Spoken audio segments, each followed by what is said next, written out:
আগামী 8 জুন বিশ্বকাপে নিজেদের প্রথম ম্যাচে শ্রীলঙ্কার বিপক্ষে মুখোমুখি হবে বাংলাদেশ। আর এই দুই দলের মধ্যে কোন দল জিতবে এবার তারই ভবিষ্যৎবাণী করল জ্যোতিষী টিয়া। দর্শক, ইতিমধ্যেই শুরু হয়ে গিয়েছে বিশ্বকাপের এবারের আসর। আর আগামী 8 জুন নিজেদের প্রথম ম্যাচে শ্রীলঙ্কার বিপক্ষে মুখোমুখি হবে বাংলাদেশ।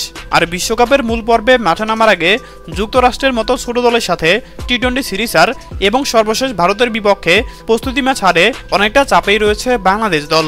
অপরদিকে বিশ্বকাপে নিজেদের প্রথম ম্যাচে সাউথ আফ্রিকার বিপক্ষে মাত্র 77 রানে অল আউট হয়ে যায় শ্রীলঙ্কা।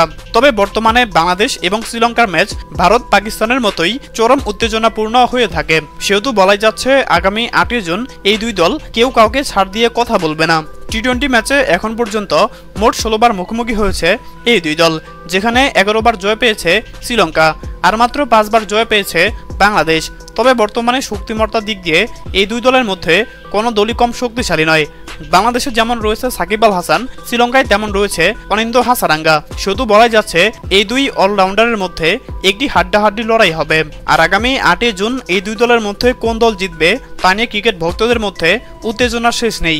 আর এবার এই দুই দলের মধ্যে কোন দল জিতবে তারই ভবিষ্যৎবাণী করল জ্যোতিষী টিয়া। জ্যোতিষী টিয়ার সামনে বাংলাদেশ এবং শ্রীলঙ্কার পতাকা রাখা হয়, আর জ্যোতিষী টিয়া বাংলাদেশের পতাকা তোলে এবং এটাও জানিয়ে দেয় বাংলাদেশের জয়ের সম্ভাবনা 65%, অপরদিকে শ্রীলঙ্কার জয়ের সম্ভাবনা 35%। হ্যাঁ দর্শক, আপনাদেরকে বলছি, আপনাদের কি মনে হয় আগামী 8 জুন বাংলাদেশ এবং শ্রীলঙ্কার মধ্যকার ম্যাচ কোন দল জয়লাভ করবে বলে আপনি মনে করেন এবং আপনি কোন দল সাপোর্ট করছেন জানিয়ে দিন আপনাদের গুরুত্বপূর্ণ মতামত আমাদের কমেন্ট বক্সে।